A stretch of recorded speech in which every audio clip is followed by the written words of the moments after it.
Severe weather risk. A few hours of rain can completely turn lives upside down. Millions of Americans under a flash flood emergency. 7 in critical condition. It was a very chaotic scene. After a car plows through a crowd over the weekend. And a survivor's story. There's no reason to stop doing something you love just because something bad happened to you. After being attacked on the Florida East Coast. These stories and more coming up on Newsbreak. Hello, South Florida. I'm David Lascano. And I'm Julian Lescano. Today is July 21st, 2025. Live from the Lee Caplin School of Journalism and Media in North Miami, this is Caplin News.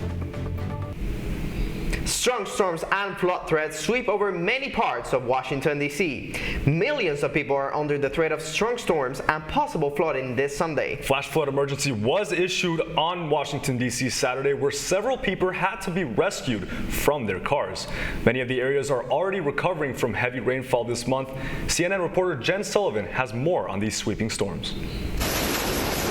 Heavy rains triggering a flash flood emergency in part of the Metro D.C. area Saturday evening.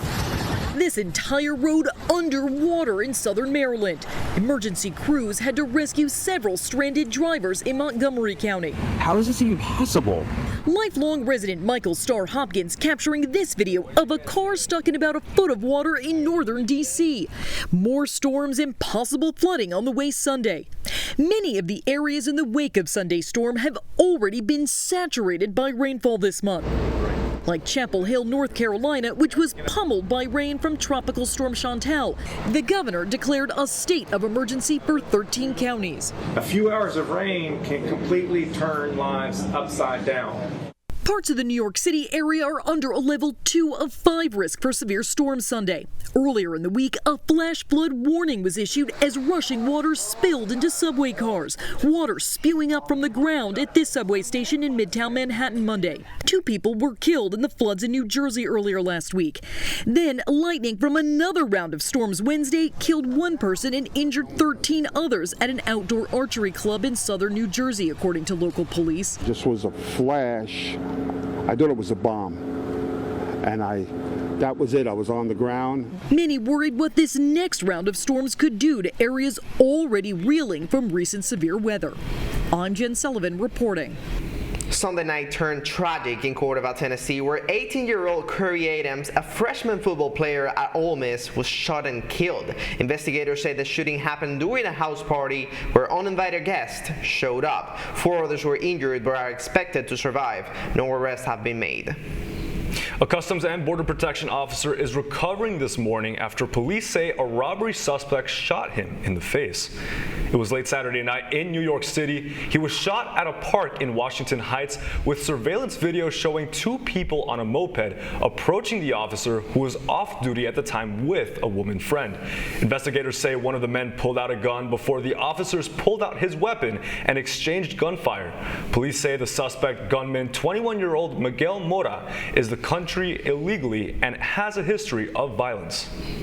And at least 30 people injured and 7 in critical condition after a driver plowed into a crowd of civilians in East Hollywood. CNN's Jane Sullivan has more on the story. A terrifying situation in Los Angeles early Saturday morning. A driver plowing into a crowd of people. Police say the driver, apparently intoxicated, was pulled out of the car and shot. It was a very chaotic scene. The LA Fire Department says it happened around 2 a.m. local time outside the Vermont Hollywood music venue in East Hollywood. They drove through a taco stand, through a valet podium, and then through the crowd of people that were waiting to go inside. More than 20 people were rushed to nearby hospitals, some with broken bones and soft tissue injuries, according to officials. The car involved, seen here, being towed away. Its front and side smashed. 124 fire personnel rushed to the scene to help. During that altercation, somebody produced a firearm and shot that driver of the vehicle. LA Mayor Karen Bass posting on X, calling it a heartbreaking tragedy, thanking the firefighters and police officers who responded. Police do not believe the driver intentionally drove down the street to harm anyone. I'm Jen Sullivan reporting. 5 people are dead this morning after a ferry caught fire in Indonesia.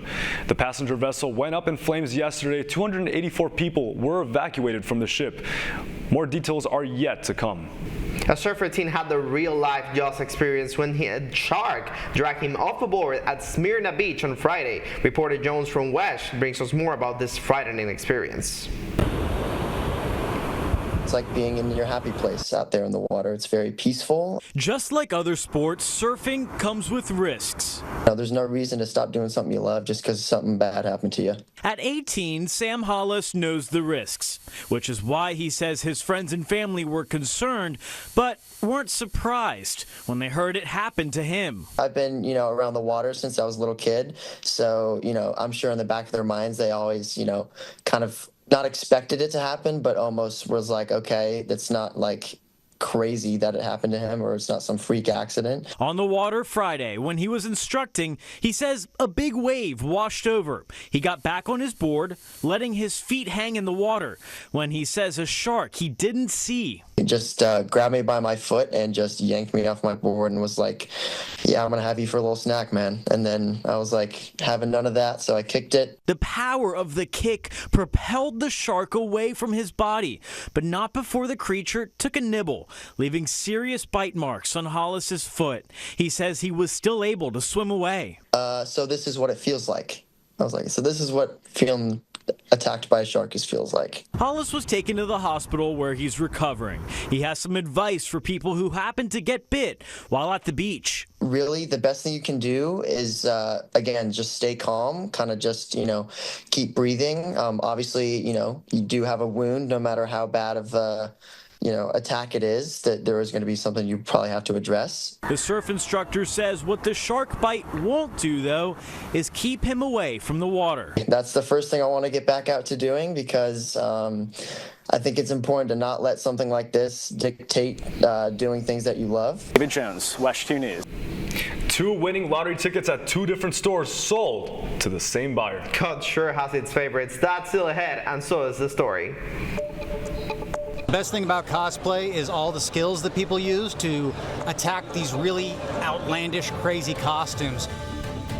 And some of South Florida's most interesting characters gathering on Miami Beach. Newsbreak will be back in 2 minutes. Last week, Brandon met a girl on a dating app. One day after work, he finally found the courage to ask her out. No answer. He started to panic. Was he being too pushy? Maybe it was too... Hey, sorry I didn't respond. I was driving. I would love to go on a date. How does tonight sound?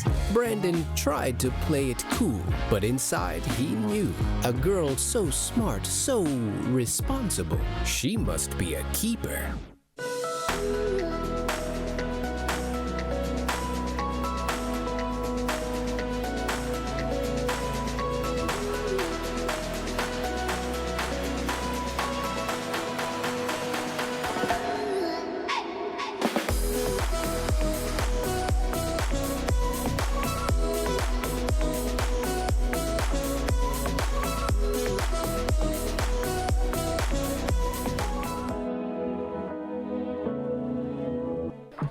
How do you know when you've made the right decision?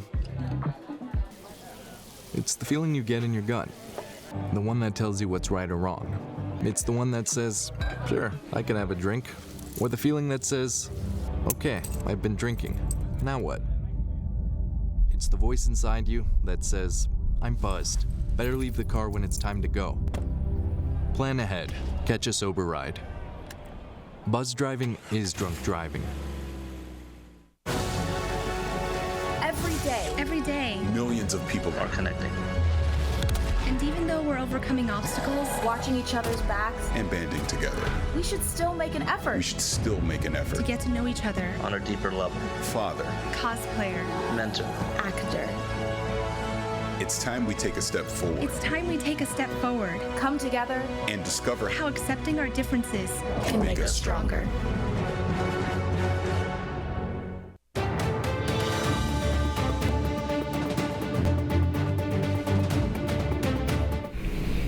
It's SuperCon on Miami Beach, and South Florida is dressing up for the occasion.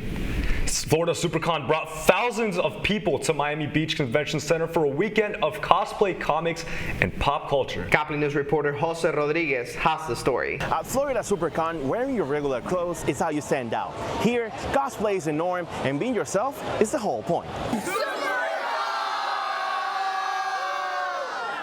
The Florida SuperCon brings thousands of fans together at the Miami Beach Convention Center, and for many, cosplay becomes a powerful way to connect with who they are. I love to escape the reality of it. I feel like a whole new person. I kind of get to play in the spooky side of me. For cosplayers, that creative expression often leads to real friendships and a strong sense of community. I've made several friends going to cons, meeting new people, just from seeing someone who's wearing something that's similar to mine. Community matters here, but it's also about the commitment. We talked to Ben Albert, who spent 3 months bringing an actual tank to life. The best thing about cosplay is all the skills that people use to attack these really outlandish, crazy costumes. The creativity doesn't stop with the costumes. Around every corner, vendors turn passion into connection, community, and even business. This is super important because artists right now share their work mostly online, and so it's really nice to connect with people face to face. From prints and cards to clothing and comics, each of these artists are using SuperCon as a stepping stone towards something bigger. My dream is to one day come here and just see people dressed up as my characters. Once I start seeing the cosplay, I know I've made it. At Florida SuperCon, people show up in costumes, but what they reveal is real. Creativity, confidence, and community. And hey, some of us even picked up a new item along the way. Reporting for Caplin News, I'm Jose Carlos Rodriguez. A man is $2 million richer today after a spurt of luck. Paul Corcoran stepped up in one of the stores in Fitchburg, Massachusetts, his hometown, and bought a multi-draw ticket for the Powerball. At first, he thought something was wrong with the ticket, so he decided he would buy a second ticket at another store 10 minutes away. Turns out he bought 2 winning tickets, each paying $1 million. They both matched 5 of the winning numbers, but not the Powerball. So far, Concordan says he's not sure how he will spend his winnings. You're watching Newsbreak, and we're coming right back.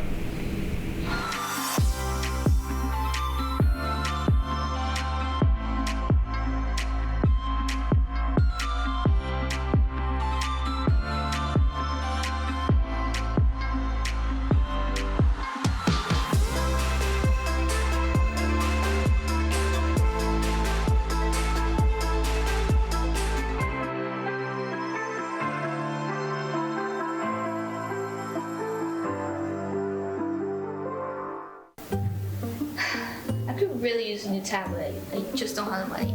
Let me ask you something. Do you have a Pell Grant? Yes. You do know you can get a free tablet, right? Did you say free? Yeah, free. It's simple. And the application is done in the store. I could really use a tablet. Go get one. Another satisfied customer. Stop by Panthertech in the Graham Center at FIU MMC today to speak with one of our associates to get your free tablet. Type 2 diabetes can have a big impact on your life. But how can it be prevented? Well, the first step is knowing if you have something called prediabetes. Take the 1-minute risk test today at doihaveprediabetes.org.